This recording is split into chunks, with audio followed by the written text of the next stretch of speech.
Terima kasih Bapak Ibu Guru semua sudah berkenan hadir di SD Negeri Wo atas undangan saya yang hanya sebatas tulisan atau gelar BA. Terima kasih atas kehadirannya.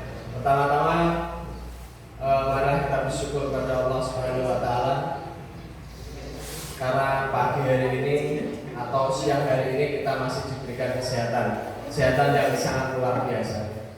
Yang berikutnya adalah sholawat serta salam tak lupa kita aturkan kepada junjungan kita Nabi Agung Nabi besar Muhammad Sallallahu Alaihi Wasallam.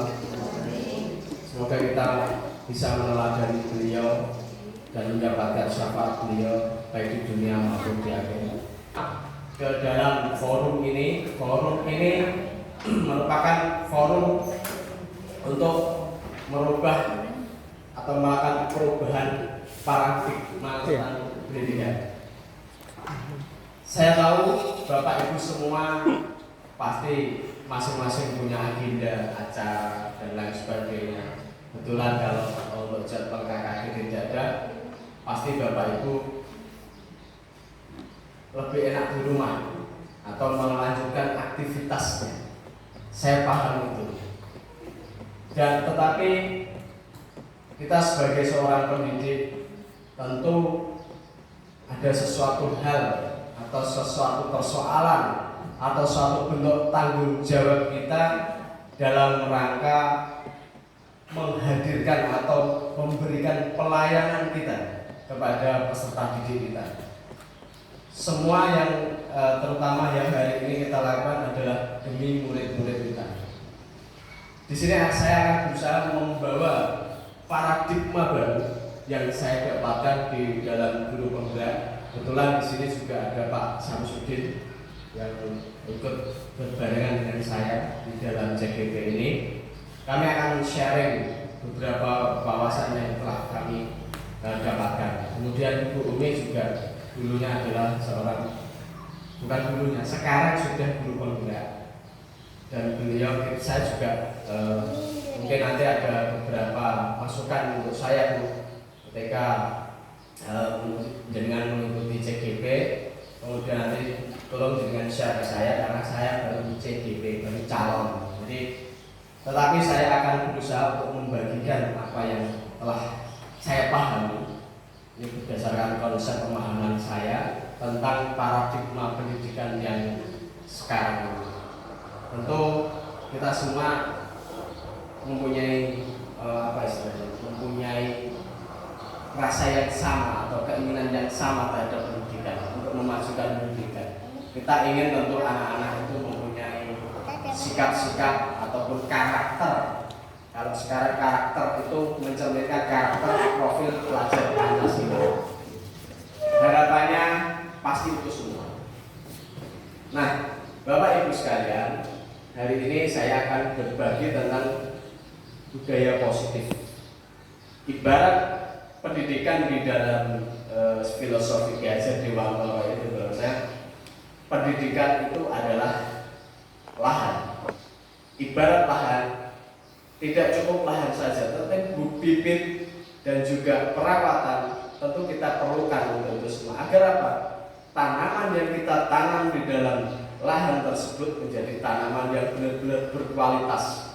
Itu yang kita impikan. Jadi murid-murid kita tentu kita menginginkan bahwa murid kita nanti berkualitas. Nah, di dalam ekosistem itu perlu dibangun adanya budaya positif.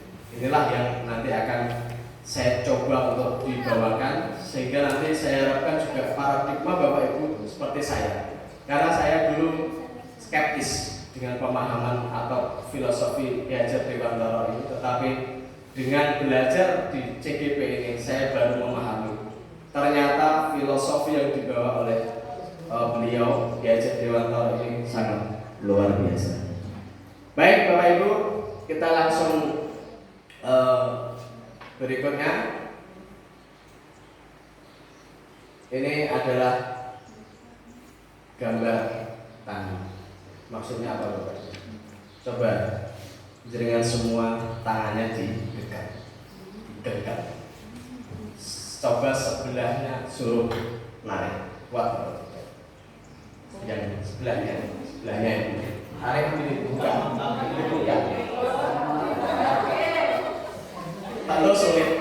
Tentu sulit bukan? Ini akan terbuka ketika kita sendiri yang membukanya. Ini adalah analogi dari teori kontrol yang akan sedikit banyak kita pas. Jadi ketika orang merasa bahwa dia mampu mengontrol orang lain, itu adalah ilusi. Sebenarnya itu adalah ilusi. Kita tidak bisa mengontrol siapapun. Yang bisa mengontrol orang itu adalah dirinya sendiri. Kita buktikan dengan genggaman tangan ini. Jadi walaupun sekilas hanya genggaman tangan, tetapi ini maknanya sangat dalam. Itu menunjukkan kepercayaan diri kita bahwa siapapun tidak akan mampu mengontrol diri kita, kecuali kita sendiri yang merelakan untuk dikontrol. Oleh karena itu, di dalam pagi hari ini atau menjelang siang ini, saya mengharapkan Bapak Ibu semua membuka ruang untuk saya dalam memberikan sedikit pemahaman ini. Nanti kita adakan sesi tanya jawab di sesi berikutnya. Ini adalah paradigma tentang belajar. Filosofi dari Ki Hajar Dewantara bahwa belajar itu adalah untuk memerdekakan. Merdeka itu bukan berarti bebas, tetapi merdeka itu adalah setiap individu itu mampu memerintah dirinya sendiri. Itu yang kurang lebih saya pahami, bahwa merdeka itu artinya tidak hanya terlepas dari pemerintah, tetapi dia mampu atau cakap dalam memerintah diri sendiri. Sehingga setiap tindakan apapun yang kita lakukan merupakan bentuk penyadaran diri. Kita sadar, di sini kita hadir untuk menimba ilmu. Di sini saya sadar, saya bekerja. Di sini saya sadar, saya memberikan pelayanan kepada anak didik kita agar mereka mampu menjadi diri mereka sendiri. Dimulai dari diri kita untuk memerdekakan diri kita sendiri tanpa adanya tekanan. Wah, aku mau omah begini. Wah, ini Pak Alam repot ini. Aku jadi di acara gini. Itu harus dibebaskan agar Bapak Ibu merasa merdeka di dalam tempat ini.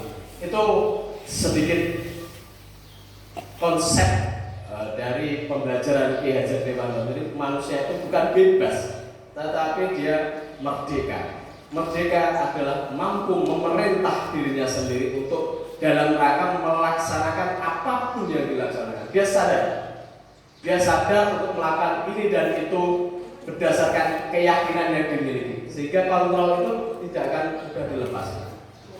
Itu dari paradigma. Selama ini kan kita berasumsi bahwasanya pendidikan itu adalah transfer ilmu dari guru. Jadi gurunya seolah-olah sok tahu. Yang paling pintar di dalam sekolahnya guru.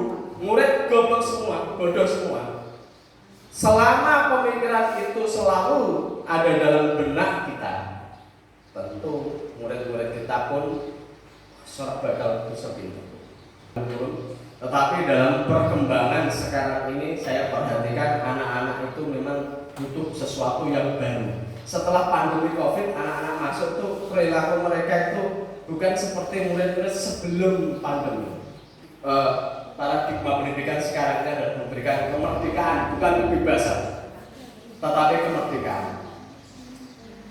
Berikutnya adalah tentang apa sih itu disiplin positif itu. Dari ini juga saya ambilkan dari Ki Hajar Dewantara. Kenapa kita mengambil dari Ki Hajar Dewantara? Saya dulu pernah termasuk mengkritisi juga. Kenapa teori yang kita pakai dulu dari teori orang-orang barat? Apakah mereka tahu kebudayaan kita? Mereka tidak paham dengan kebudayaan kita. Apakah teori mereka mampu kita pakai di sini? Belum tentu juga. Tetapi kita punya bapak pendidikan, teorinya tidak dipakai. Tetapi sekarang dari Ki Hajar Dewantara ini ya kita harus bangga sebenarnya. Beliau tahu, paham tentang karakter karakter orang Indonesia itu seperti ini. Jadi mereka membutuhkan pendidikan yang seperti ini. Pun kita Bapak Ibu, kita seharusnya juga mampu beradaptasi, menciptakan pembelajaran-pembelajaran yang mampu menghantarkan anak didik kita menjadi anak-anak yang sukses nantinya. Kemudian kita sebagai guru, penghargaan terbesar adalah dicintai atau menjadi idola anak didik kita. Itu yang belum saya dapatkan cita-cita itu. Bahwa kemerdekaan itu disiplin, di mana kemerdekaan itu ada disiplin yang kuat. Selama disiplin tidak ada di dalam diri masing-masing. Kan kata-kata merdeka tadi kan dia mau memerintah dirinya sendiri. Dia mau memerintah dirinya sendiri ketika ada disiplin di dalam dirinya. Tetapi disiplin di dalam pemahaman Ki Hajar Dewantara ini adalah self disiplin atau yang bersifat individu. Jadi dari dalam dorongan dari intrinsik seperti itu. Kemudian ini adalah beberapa konsep dari disiplin kontrol ini. Awal disiplin positif ini, ketika disiplin positif ini dapat berjalan ketika ada beberapa teori yang dimasukkan. Di sini ada salah satu ada teori kontrol. Teori kontrol ini bagaimana cara saya mengontrol orang lain.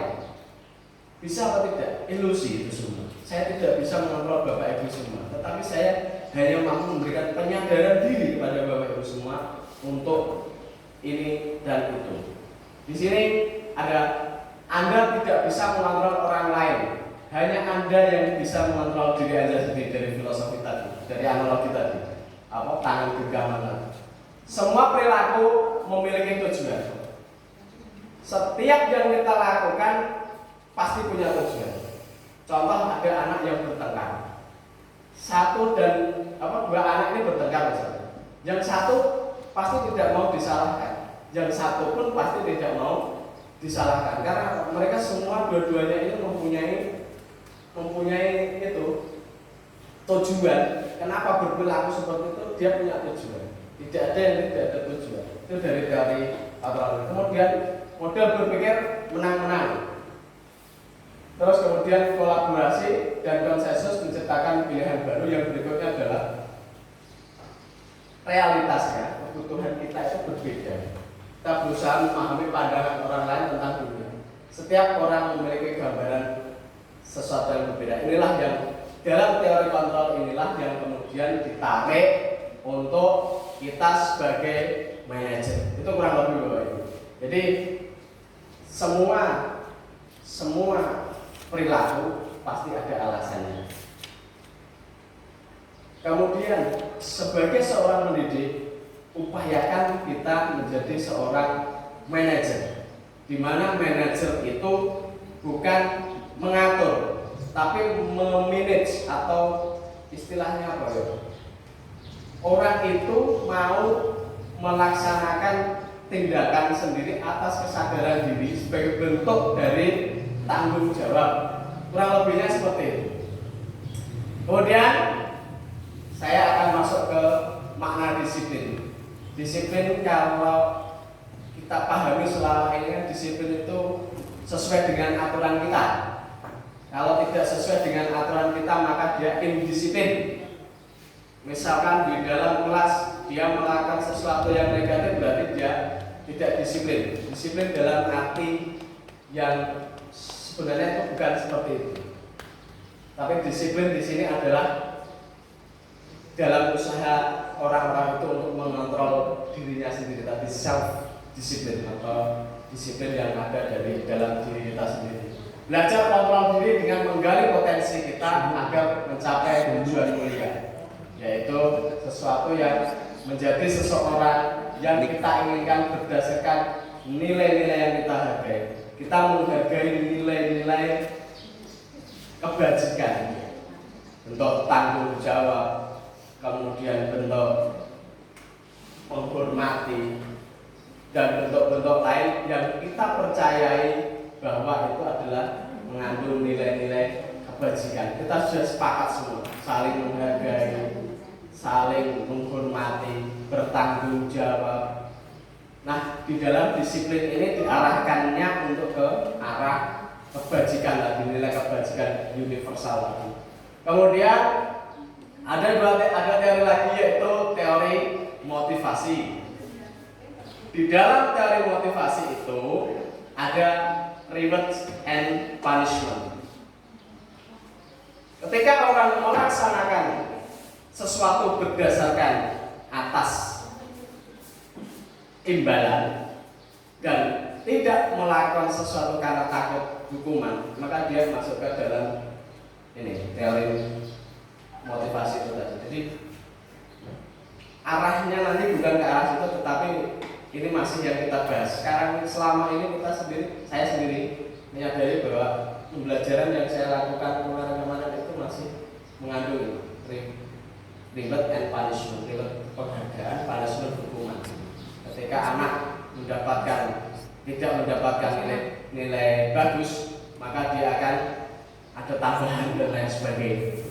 Kemudian anak itu akan menghalalkan segala cara untuk mendapatkan nilai yang baik. Jadi nilai sendiri itu berubah menjadi sesuatu yang negatif. Itu. Yang paling bagus yang mana? Yaitu yang untuk menghargai diri sendiri. Kemudian kita masuk ke posisi kontrol tadi. Bapak Ibu, selama ini tentu kita semua pernah mengalami atau melaksanakan teori-teori ini. Satu, itu sebagai penghukum.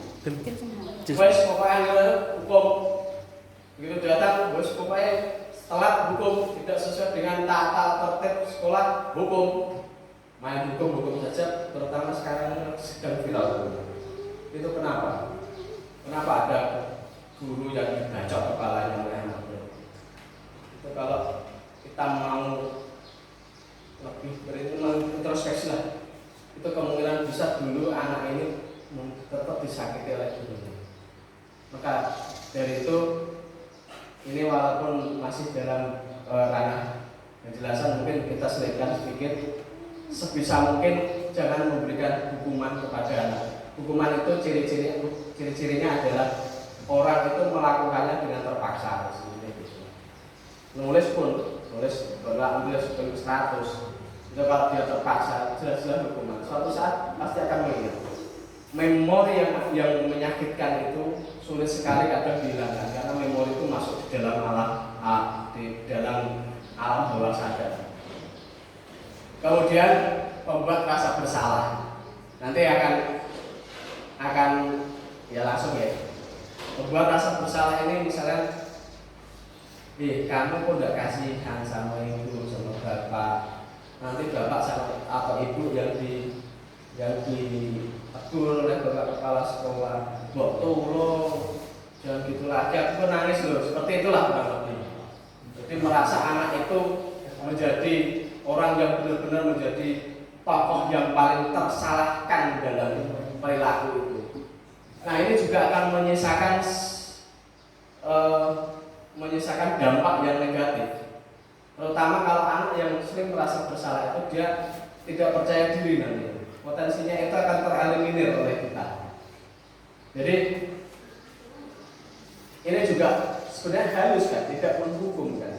Tetapi di situ juga anak itu melakukannya bukan karena dorongan dari dalam, masih dari luar. Kemudian sebagai teman, ini sering kita praktekkan sendiri. Kita menganggap murid kita itu sebagai teman, tetapi itu justru juga ada dampak negatifnya, yaitu ketika kita tidak bisa membimbing anak itu, atau kita berhalangan untuk hadir, maka yang timbul adalah anak itu menjadi liar. Contoh, saya di kelas 6 misalkan sedang ada acara, terus saya wakilkan kepada guru lain, maka dia akan istilahnya tidak akan taat lagi dengan itu karena motivasinya itu sebagai kenyamanan. Saya tidak nyaman lah dengan guru itu, malah dikerjain ya. Kemudian posisi kontrol yang paling baik itu adalah manajer. Sekali lagi kita tidak bisa mengontrol orang lain kecuali orang itu mau untuk kita kontrol. Disinilah orang manajer. Jadi kita memberikan bentuk penyadaran kepada anak didik kita agar dia mengetahui kesalahannya sendiri, lalu mampu untuk merubah perilaku yang negatif tadi. Dengan cara apa?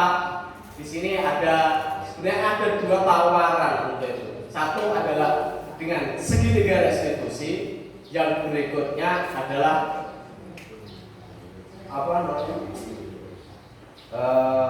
intervensi 30 menit.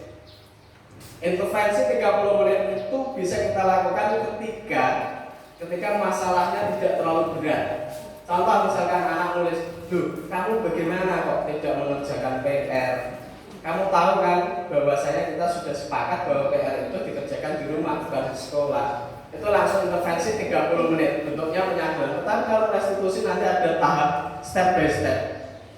Kalau misalkan nanti segitiga restitusi ini tidak dipraktekkan step by step, berarti bukan segitiga restitusi, tapi restitusi secara umum. Restitusi itu ada segitiga restitusi dan juga intervensi 30 menit tadi. Nanti akan saya bahas tentang yang segitiga restitusi. Nah, dalam melakukan segitiga restitusi itu nanti atau melakukan restitusi itu tadi, Bapak Ibu harus mampu mengenali kebutuhan dasar manusia. Di sini ada teori juga yang menyatakan tentang 5 kebutuhan dasar manusia. Kebutuhan yang pertama adalah bertahan hidup. Ini meliputi sandang, pangan, dan papan. Ketika orang lapar, jangan salahkan dia mencuri, karena kebutuhannya tidak terpenuhi. Ketika orang itu tidak punya rumah, ya jangan salahkan juga dia mencuri, karena dia kebutuhan dasarnya itu. Nanti solusinya ada. Kemudian penguasaan, kita juga paham bahwa setiap orang itu ingin menguasai segalanya. Kalau dunia ini diserahkan saja kita juga masih kurang. Itu adalah kebutuhan dasar untuk menjadi penguasa. Maka kita lihat anak-anak itu ada yang sok jago, preman, terus ada temannya langsung ditendang dan lain sebagainya. Itu ada perwujudan, mungkin salah satunya dia itu ingin berkuasa. Kemudian kasih sayang dan rasa diterima. Kadang ada anak yang manja dengan kita, terus ada anak yang kadang caper ya, mencari perhatian. Itu adalah satu bagian, salah satunya dia ingin kasih sayang sebenarnya.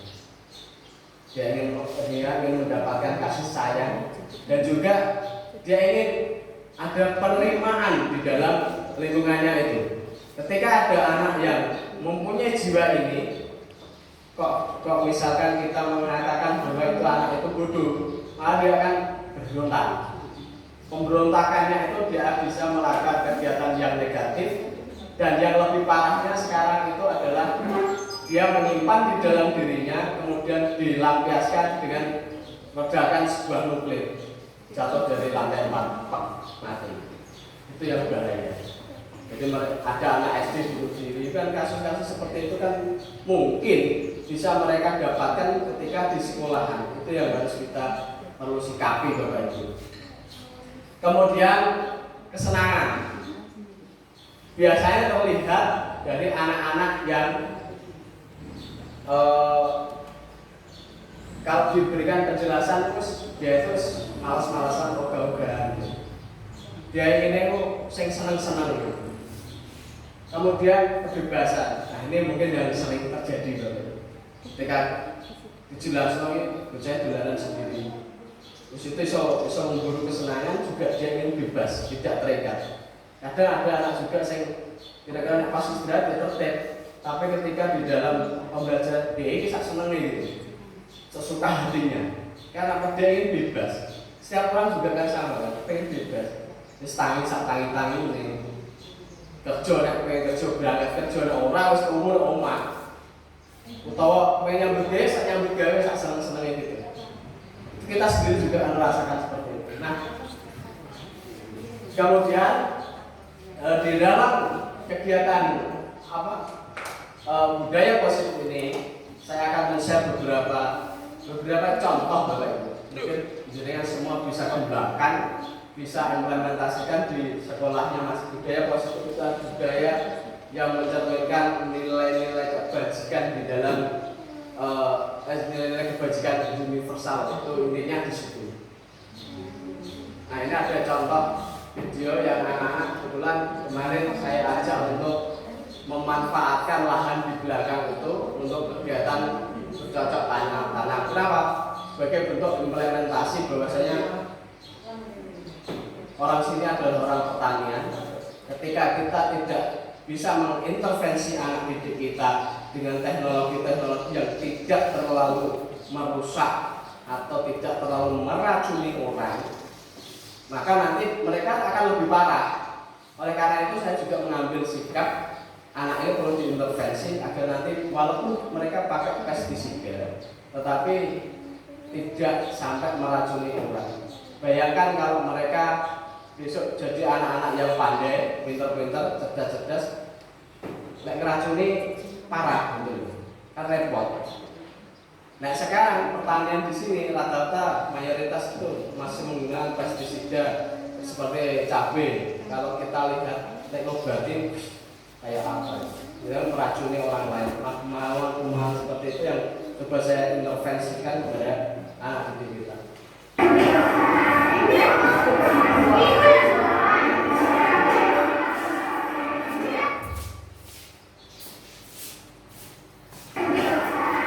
Ini keseruan mereka, ternyata ini bocah-bocah senang.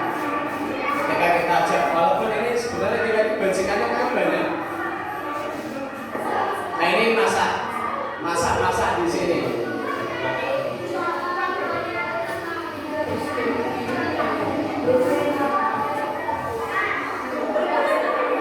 Ini nasinya nasi urunan. Jadi anak-anak itu bawa nasi, dikumpulkan, terus makan. Ini makan bersama. Ini berkolaborasi dengan Pak Umar kelas 5.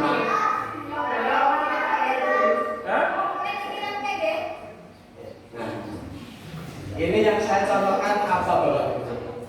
Ini adalah salah satu contoh budaya positif. Pada umumnya, bukan di sini, di sekolah lain, itu anak-anak membawa bekal, terus kemudian disuruh makan di sekolah. Yang terjadi apa Bapak? Apa? Senjangan yang muncul. Ada yang anak yang bawa daging, ada anak yang bawa pindang, ada anak yang pakai mie atau kerupuk. Karena dia di rumah tidak terurus. Hal itu saya berikan contoh bahwa gurunya yang semasak gitu. Maksudnya gitu. Kalau ini kan kesetaraan, jadi nasi itu dari rumah, beras itu ada yang jelek, ada yang bagus, tidak boleh milih, tumpuk langsung blek. Jadi mereka bawa nasi dari rumah, kemudian dikumpulkan di sini, kemudian mereka merasakan masak sendiri. Walaupun saya bantu, tapi mereka masak sendiri. Dari hasil mereka menanam sendiri. Itu nilai-nilai kebajikannya saya menganggap bahwa itu lebih banyak daripada kita beli semuanya. Apalagi anak-anak membawa makanan terus itu tadi bawa dari rumah makan bareng tok. Makan bareng itu hanya mungkin kebersamaan nilai kebajikannya. Tapi kalau ini mereka mampu menghasilkan produk atau bahan makanan sendiri sebagai bentuk dari perwujudan profil pelajar mandiri. Mereka mampu menghasilkan pangan sendiri. Ketika ada intervensi dari pihak lain, negara lain, mereka masih bisa survive karena mampu menciptakan makanan sendiri atau mampu mengusahakan makanan sendiri. Itu filosofi yang pertama. Filosofi yang kedua adalah kebersamaan. Makan bersama, sama-sama, kesetaraan di situ, ada kesetaraan. Terus kemudian yang paling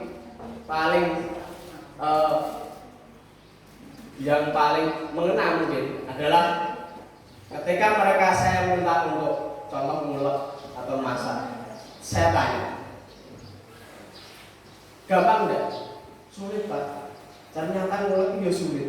Makanya sama ibu jangan melawan. Itu nilai-nilai yang saya ajarkan. Sama orang tua dengan ibu jangan melawan. Mereka menanam sendiri, nyangkul sendiri, tapi ini capek. Maka kalau bapak dia juga melawan. Karena mereka bekerja seharian penuh mencangkul dan lain sebagainya untuk memenuhi kebutuhan kalian. Mulai bentuk-bentuk penyadaran seperti itu, sehingga sekarang saya juga menerapkan di kelas ini. Semoga nanti bisa berkembang, yaitu dengan cara membuat kesepakatan kelas atau keyakinan kelas tentang bagaimana cara membatasi keinginan. Membatasi keinginan dengan cara apa? Menabung. Mereka rata-rata uang saku itu 10.000 sehari. Jadi saya anjurkan untuk uang kas wajib itu 1.000. Yang nabung kalau sakunya 10.000 berarti 2.000, kalau 5.000 1.000. Untuk apa? Membatasi keinginan mereka. Kemudian saya evaluasi kembali. Apakah ada yang meriang karena uang sakunya terkurangi untuk itu? Mereka menjawab tidak. Bentuk-bentuk kegiatan-kegiatan seperti itulah yang kurang lebih mampu. Ya, tujuan kita kan mampu mewujudkan nilai-nilai kebajikan tadi pada diri anak-anak kan. Mereka mampu menjadi pribadi-pribadi yang mandiri, pribadi-pribadi yang bertanggung jawab, pribadi-pribadi yang mempunyai visi ke depan lebih luas daripada kita. Itu kan harapannya seperti itu. Jadi mudah-mudahan itu nanti bisa ditularkan ke kelas-kelas lain atau sekolah-sekolah lain. Bukan berarti saya itu pamer, tetapi kita sama-sama membuka paradigma tentang pendidikan ini. Bagaimana tanggung jawab kita sebagai seorang pendidik terhadap anak didik kita. Kalau guru mungkin gampang. Nah, guru itu kan guru itu ya supaya aku paling pintar kan. Tapi yang mendidik itu adalah hal yang sifatnya butuh suatu penyadaran. Kemudian Bapak Ibu, ini yang akan lebih saya gali lebih dalam. Karena saya menganggap bahwa hukuman sekarang bukan tempatnya, bukan saatnya kita sekarang memperlakukan anak didik kita hukum. Ketika dihukum, maka mereka akan malas untuk sekolah. Ketika kita hukum, justru tidak membuat mereka jerah. Efek hukuman seharusnya menimbulkan efek jerah kepada pelaku. Tetapi ketika kita hukum dia tidak jerah, artinya hukuman itu tidak bisa diterapkan sebagai langkah untuk mendisiplinkan anak. Itu dalam rangka itu. Jadi saya tawarkan untuk ke segitiga restitusi. Nanti kita bahas. Ini saya berikan suatu contoh. Ini buku Umi ya. Ini adalah contoh restitusi. Nanti coba ibu bapak tarik kesimpulan tidak bisa karena dia kesiangan. Ya, kamu tahu kenapa paling Pak Alam itu? Tapi saya bersih. Dia lapor di bapak. Katanya tadi kamu jalan sama saya. Benar. Kenapa?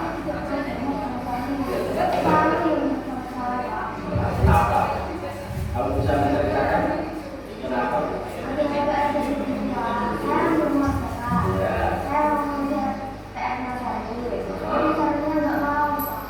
Oh, berarti yang saya bukan kamu tapi saya beri.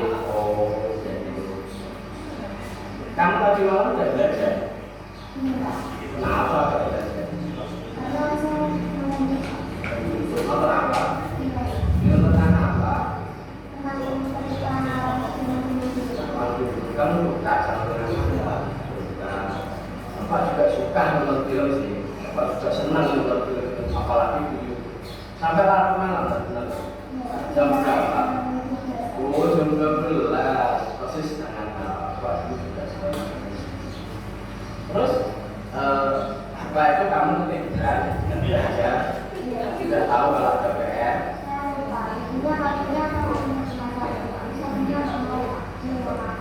Oh, yang dikatakan menstabilkan kamu ini bebas gitu ya.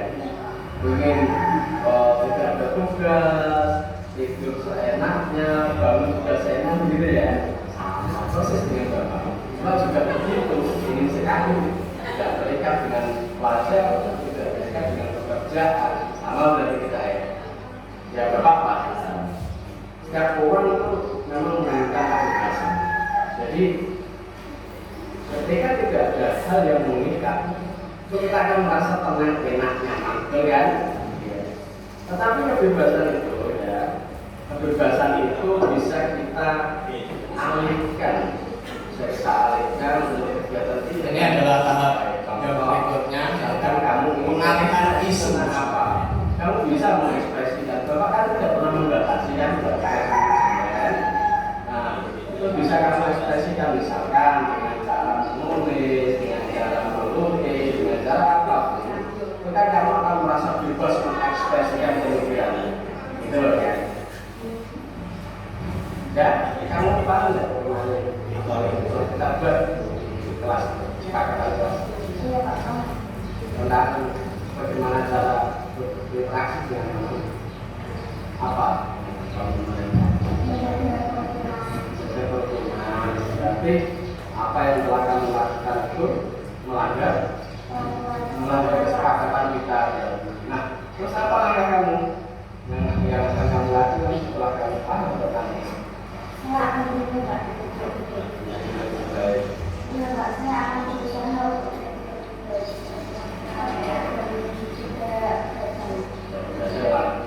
apa kamu nggak ingin melihat tempat ini? Iya Pak, tapi ada dalam waktu tidak sampai malam. Kamu tahu kesalahannya? Kamu sudah sadar? Kalau kamu salah, apa yang kamu lakukan? Yang akan kamu lakukan?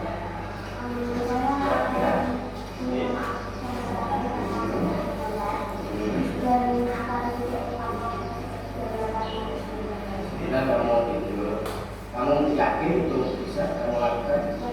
Kenapa kamu bisa yakin? Karena saya sebenarnya itu. Ya, semoga Bapak doakan, semoga nanti kamu bisa melakukan yang terbaik, ya. Dan Bapak berikan kamu nanti apa ya? Kamu butuhnya apa?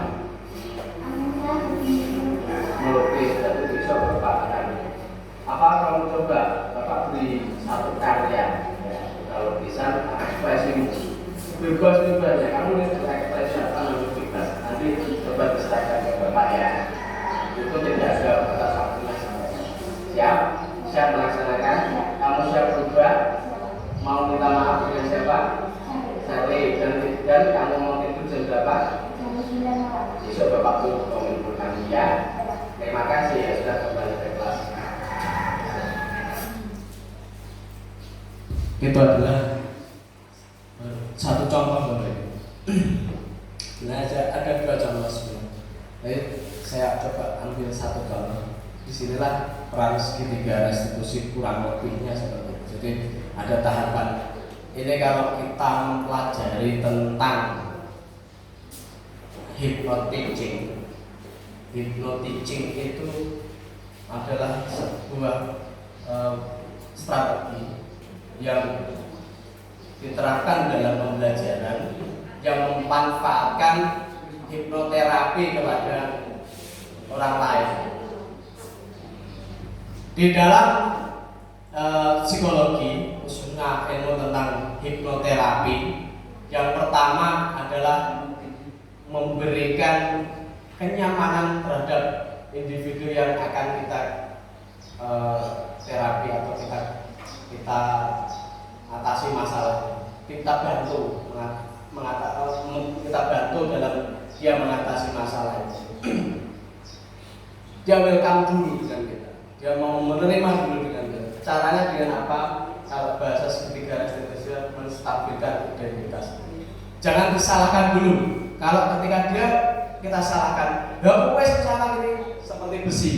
Ketika langsung besi yang baja itu kalau ditekuk langsung cetak patah, maka akan timbul penolakan. Ketika dia timbul penolakan, maka kita tidak mungkin bisa mempengaruhi dia atau memberikan pengaruh terhadap dia. Nah, jadi kita buat nyaman dulu. Maka sehingga saya tadi contohkan, ya Bapak juga sama seperti kamu. Misalkan kalau ada yang anak yang bertengkar, Bapak dulu juga sama. Begitu disenggol oleh teman, langsung tahan, sama. Atau bisa juga dengan tadi kamu apa kan? Saya lempar Pak, tapi berdarah atau tidak? Tidak Pak. Wah, masih bagus, tidak sampai berdarah, tidak apa-apa. Masih bagus, tidak sampai berdarah. Itu kita seolah-olah iya ini kancaku gitu sama anak. Iya itu kancaku. Aku curhat sembarang dengan sama dia, itu enak. Itu yang dimaksud menstabilkan identitas. Jadi ketika anak itu marah-marah, langsung ini mau dia sekarang, oh ini saya salah, itu salah Pak. Main kotak-kotakan, gak bakal bisa. Kemudian ketika ini sulit dilakukan dalam menstabilkan identitasnya, sulit dilakukan, coba berikan minum air. Ini bukan memberikan sugesti, tapi air itu ketika diminum gelap agak lega. Ketika dia sudah bisa stabil, itu baru kita lakukan tindakan yang berikutnya. Ketika belum stabil, coba berikan waktu lagi untuk dia bisa menerima apa yang kita akan berikan. Kan ini nanti tindakannya ini sementara itu dibenarkan, sementara. Tetapi nanti akan kita bengkokkan 380 derajat, kita arahkan menjadi bentuk penyadaran sehingga dia mau melakukan kegiatan yang 180 derajat dari nilai-nilai tadi. Karena nilai-nilai yang dilakukan tadi adalah bentuk nilai-nilai yang negatif. Kemudian yang berikutnya adalah memvalidasi tindakan salah. Baru setelah anak ini sudah mampu kita pegang secara kejiwaannya, kemudian baru kita putar sedikit demi sedikit. Nah itu menurutmu perbuatanmu gini sampai nanti bisa kita arahkan untuk memberikan sebuah keyakinan. Keyakinan di sini identitas yang kita pakai adalah keyakinan kelas atau keyakinan sekolah, di mana keyakinan itu adalah muncul berdasarkan nilai-nilai kebajikan yang universal. Jadi kalau aturan atau tata tertib adalah biasanya itu berasal dari guru atau sekolah tata tertib. Kalau keyakinan itu disusun secara bersama untuk mencapai tujuan, yaitu melakukan atau mewujudkan nilai-nilai kebajikan universal itu sendiri. Itu perbedaan antara aturan atau disiplin tata tertib atau dengan keyakinan kelas tadi. Keyakinan itu menyertakan murid-murid kita mendiskusikan berdasarkan nilai kebajikan, bukan hanya kesepakatan Pak. Kalau kesepakatan itu hanya deal-dealan tanpa ada rule-nya. Ini ada rule-nya, ada gandulannya, ada pegangannya, yaitu nilai-nilai kebajikan itu sendiri. Nah, kemudian setelah memvalidasi bahwa tindakanmu itu salah, mendengarkan suara-suara kita yang saya buka sesi tanya jawab. Kalau saya mampu saya jawab, kalau tidak di sini itu ada Bu Umi, guru penggerak, ada Bu Dwi, guru senior, lengkap di sini. Monggo silakan Bapak Ibu. Saya mulai sesi tanya jawab.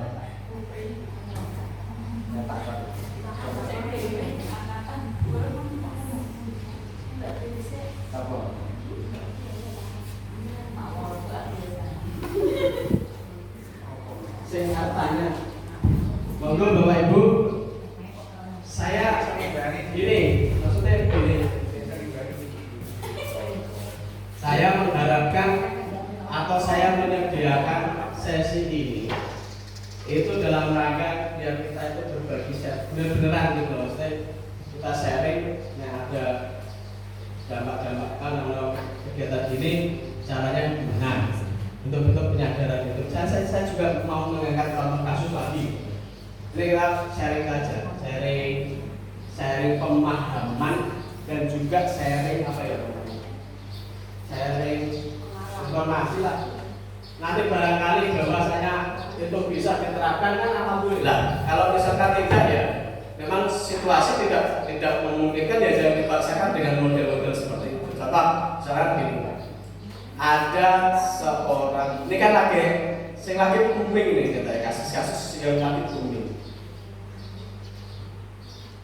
Yang kalau kenakalan itu umum lah, dulu dikoplak, dulu dibacok itu sudah dari zaman dulu juga masih banyak. Tapi yang tren sekarang ini adalah perbuatan cabul atau pelecehan seksual terhadap anak didik kita. Jadi ketika ada fenomena, misalkan ini, ada fenomena kemarin kan ada itu atau cilok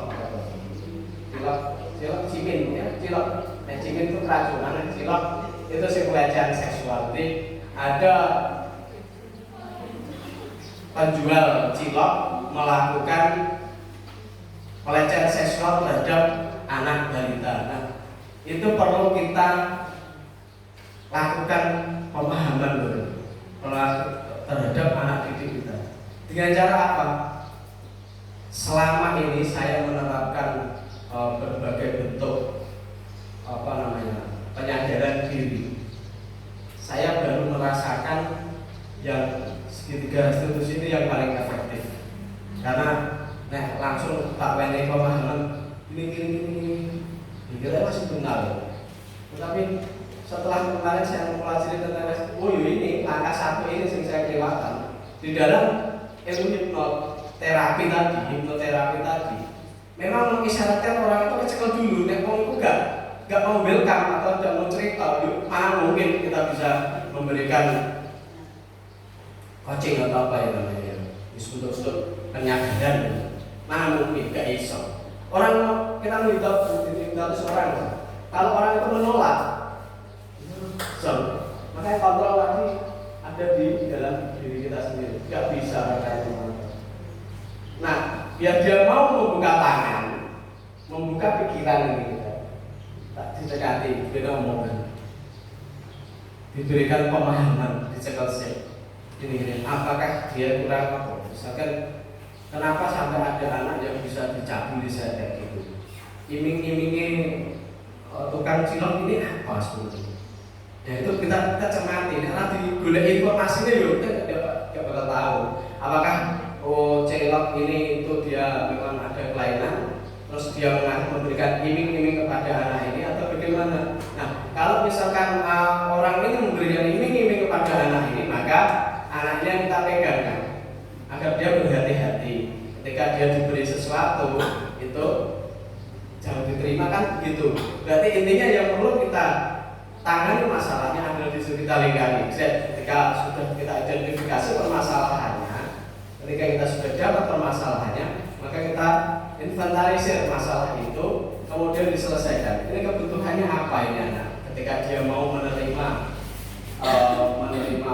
sesuatu dari orang lain. Ketika sudah diidentifikasi bahwasanya ini adalah anak ini diberikan sesuatu, kita tarik. Ini masalahnya. Oh, ternyata dia cuma sekedar ingin diberikan kasih sayang sama orang. Karena orang itu merasa baik, dia mau menerima, kemudian dia merasa nyaman dengan orang itu, sehingga sampai dilakukan cabul pun dia tidak ada masalah. Seperti itu kan repot yang terjadi pada anak didik kita gitu. Maka perlu diamati hal seperti itu. Kemudian setelah anak ini kita datangkan dengan cara tadi, kita berusaha seolah-olah itu menjadi teman dari dia, seolah-olah kalau kita itu mengiyakan atau seolah-olah kita itu menganggap bahwa yang dilakukannya itu benar dulu. Setelah benar, ini wes fix, wes aku nyaman lah. Kemudian kita alihkan, kita mulai masuk di situ. Yang lakukan ini sebenarnya iso dilakukan dengan cara lain. Misalkan kalau ini mendapatkan kasih sayang itu, kamu bisa lakukan dengan cara yang lain. Misalkan dengan membuat ini, dengan ini yang kamu sukai. Terus kemudian ditanyakan, kamu yakin tidak bisa melakukan itu? Jangan memberikan yang sulit-sulit. Kalau gambaran itu perlu kan diberikan gambaran, tapi jangan yang sulit-sulit. Jadi bukan keyakinan sebenarnya. Pemaksaan yang lain. Gitu. Jadi kita alihkan itu konsep restitusi. Kita adalah cerminan Bapak Ibu. Ketika kita berbuat sesuatu terhadap orang lain, maka sesungguhnya kita sendiri adalah yang berbuat terhadap diri kita sendiri. Kita berbuat baik terhadap anak didik kita, sebenarnya akan menghargai diri kita sendiri, bukan atas duit semata-mata. Assalamualaikum warahmatullahi wabarakatuh. Saya ingin memberikan aplaus luar biasa sekali, apresiasi setinggi-tingginya buat narasumber kita, Bapak Alam Joko Triwidowo, atas diseminasinya penyebaran pemahaman tentang budaya positif kepada peserta pada pagi hari ini. Siang ya siang. Untuk dari restitusi yang disampaikan Pak Alam tadi, dari menstabilkan identitas, validasi tindakan yang salah, dan menanyakan keyakinan, itu sudah Bapak terapkan dengan sangat baik, dan teori-teori tadi sudah disampaikan dengan baik. Semoga Bapak Ibu yang hadir bisa mempraktekkan secara real untuk anak didik kita agar berpihak pada murid pendidikan, sehingga kita sebagai guru itu benar-benar melaksanakan tugas dan kewajiban kita, ya, tidak hanya melulu materi yang kita tuju, tetapi keberkahan dari pekerjaan kita untuk anak didik kita. Ini Pak Alam, saya ingin sedikit sharing tentang yang saya alami di sekolah saya. Ada seorang gadis anak kelas 1. Ya, kelas 2 ya kelas 2. Setiap kali dia itu setiap pagi 6:30 mungkin, bahkan saya belum menjumpai, tetapi Bu Priyati sudah pernah melihat benar-benar anak itu dipangku oleh penjual somai beberapa kali. Bu Priyati sudah melihatnya. Bu Priyati sudah memanggil dan anak itu sudah memberikan alasan bla bla bla, dan saya juga sudah menanyai, mencoba merestitusinya.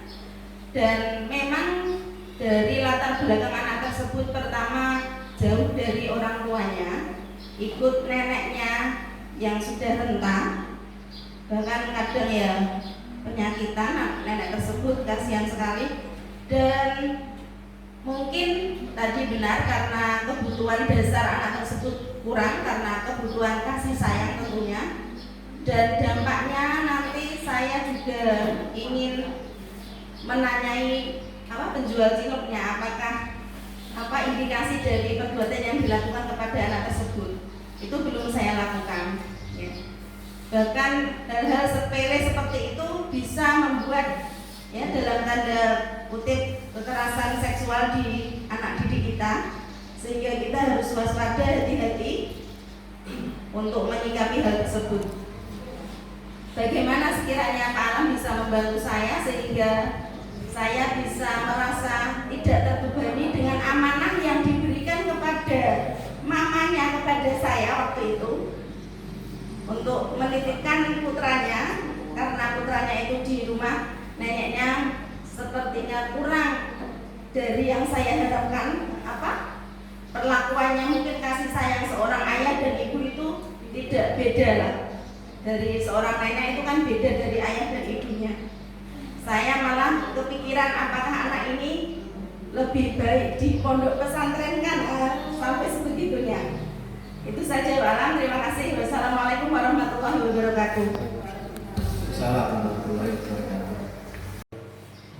Yang pertama adalah amankan dulu yang kita mampu.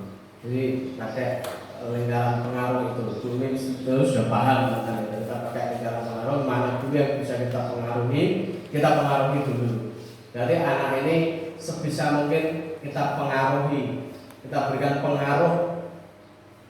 Terutama tadi kalau ibu sudah memberikan restitusi, mungkin perlu dilakukan kembali, karena restitusi itu endingnya nanti adalah bentuk penyadaran diri, dia tidak akan melakukan tindakan itu lagi. Terlalu cepat menentukan ini loh kebutuhan dasar anak. Yang sering kita lakukan kan itu, kita sering berpretensi bahwa kita itu semuanya tahu. Jadi soal ikis mesti kebutuhannya ini. Padahal itu dari Google atau apa ya, mencoba nebak lah. Jadi mungkin kebutuhan yang lain juga perlu didalami lagi. Anak kebutuhan anak ini apa sebenarnya? Kemauannya sebenarnya apa ya? Ketika dia mau dipangku, alasannya itu apa? Ketika alasannya itu berupa karena dia dikasih makanan misalnya, berarti harus ada, berarti dia itu ada sesuatu yang diinginkan. Ketika dia itu karena memang butuh dirangkul toh, nah itu yang bentuk penyadaran yang penting kunci dalam restitusi adalah satu, penerimaan anak terhadap diri kita dulu dengan cara dibenarkan tadi dulu, terus kemudian kita kok nah itu sebenarnya gak benar, dan ada pekerjaan yang nanti ditunggu, bentuk-bentuk penyadaran itu yang perlu digali sampai dia benar-benar fix. Oke Bu, saya mau merubah perilaku saya akan minta pangku pada orang-orang yang saya kenalkan, jadi sampai ke titik itu. Terima kasih Bu Umi. Ada yang lain? Cukup? Terima kasih. Mudah-mudahan kita mampu mengimplementasikan restitusi. Tidak zamannya lagi kita menghukum. Hukum itu tidak hanya sekedar tabok. Hukum itu tidak sekedar hanya disuruh lari, disuruh menulis. Ya verbal. Goblok, goblok kayak ngomong. Itu sampai mati gak ada uji. Kita cobalah jadi seorang pendidik yang berlisan baik, yang menghargai orang lain. Baik Bapak Ibu, terima kasih atas kesempatannya dan terima kasih atas atensinya. Semoga sedikit apa yang saya berikan ini selain berdampak pada diri saya, juga akan berdampak terhadap ibu bapak semua. Sekali lagi terima kasih dan mohon maaf atas kesalahan yang sengaja atau tidak sengaja saya lakukan. Sekian dari saya. Assalamualaikum warahmatullahi wabarakatuh. Waalaikumsalam. Agar tanaman bisa tumbuh, ibarat pendidikan itu, sekolahan itu adalah lahan pertanian. Kalian kemarin sudah mencoba mengolah lahan, betul? Nah, ibarat lahan itu kalau lahannya tidak subur, banyak penyakit, banyak rumputnya, kira-kira tanaman bisa tumbuh atau tidak? Banyak sampahnya bisa tumbuh atau tidak? Agar bisa tumbuh lahannya harus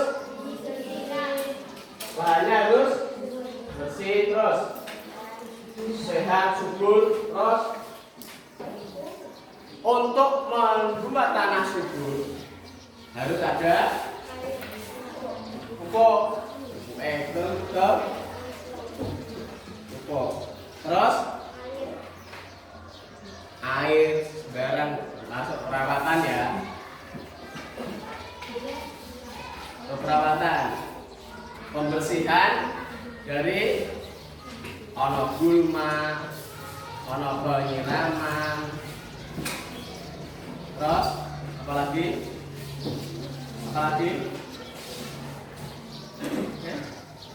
menghilangkan atau mematikan penyakit ya, gulma, terus apa, membersihkan gulma, membersihkan penyiram, memberikan pupuk, itu semua adalah bentuk perawatan kalian. Itu adalah apa? Menghindarkan apa? Sikap-sikap yang negatif. Sikap-sikap yang negatif. Sikap-sikap yang negatif itu apa saja? Malas, terus membantah, terus apa lagi? Ribut atau gaduh, terus apa lagi? Yang masih terjadi ya, tidak terus apa lagi? Bertengkar, terus apa lagi? Saling membuli, saling mengejek, terus apa lagi? Membuang sampah sembarangan, terus apa lagi? Itu adalah penyakit, maka harus dihilangkan. Bagaimana cara menghilangkan? Dengan melalui apa? Pembiasaan. Berarti biar apa? Biar suasananya nyaman. Satu berarti apa? Berdekat, apa? Saling menghargai terus, saling menghormati terus. Ya, saling menghormati, toleransi terus.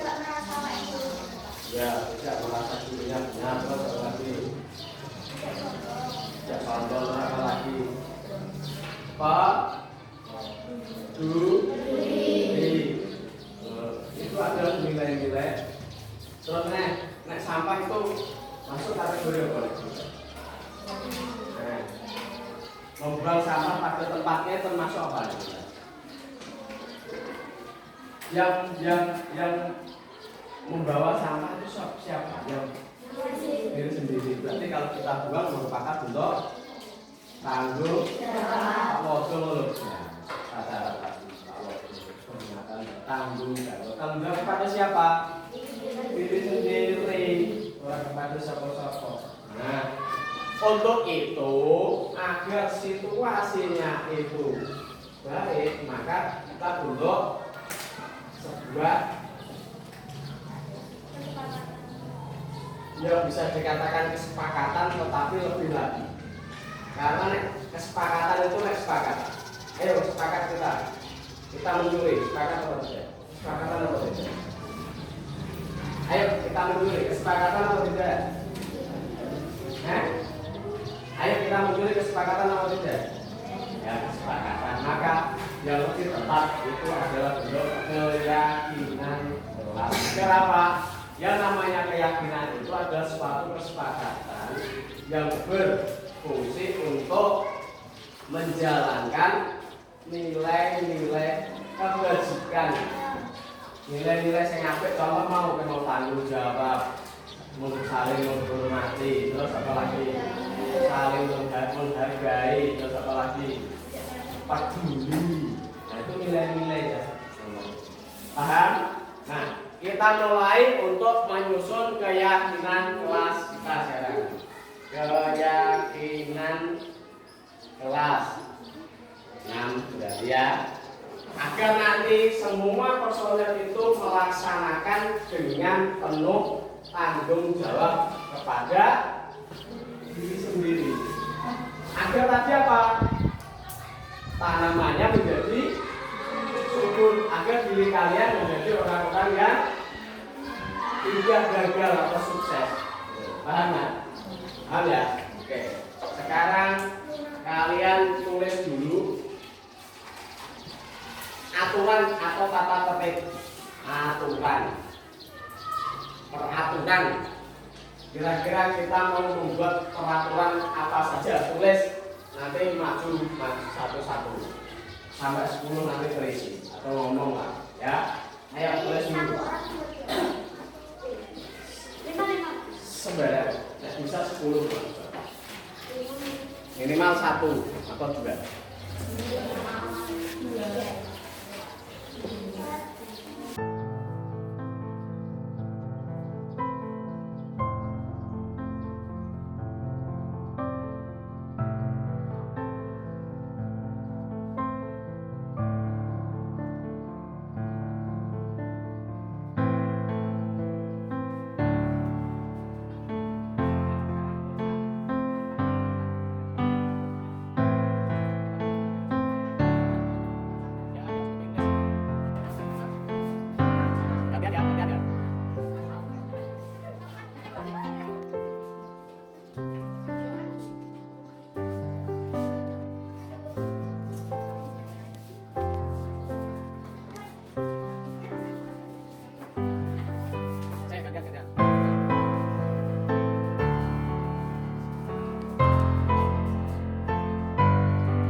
Ayo kurang 1.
Termasuk nanti datang tepat waktu, terus tidak keluar ketika istirahat, melaksanakan diskusi dengan baik, terus ini berarti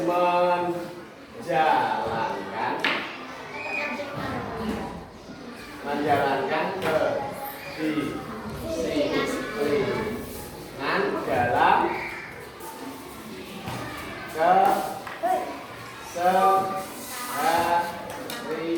keseharian.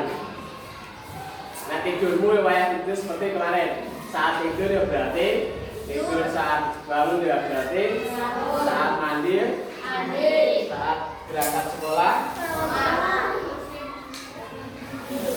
Terus yang berikutnya saling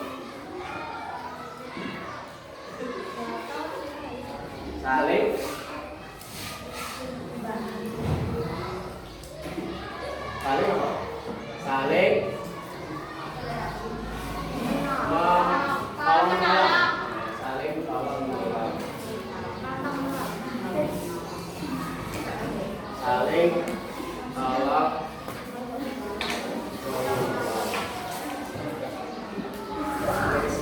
Ini adalah keyakinan kelas kita yang kita susun sehingga semua pihak antara kalian dan guru dan pihak sekolah semua bisa melaksanakan.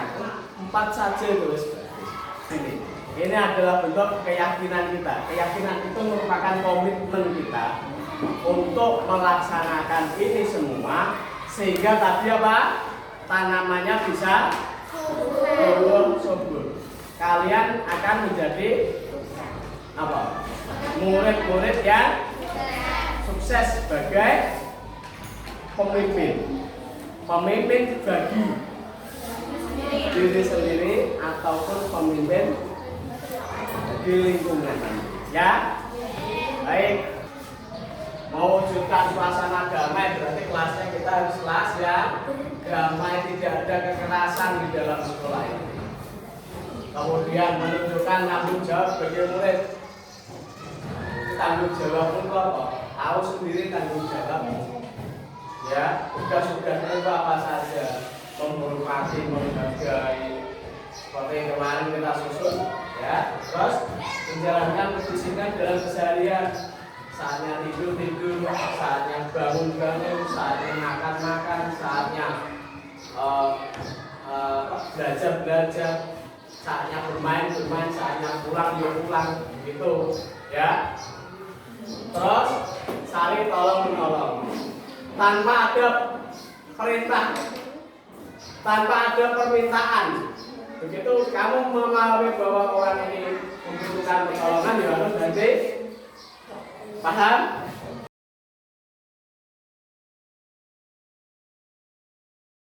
Bagaimana perasaanmu gitu?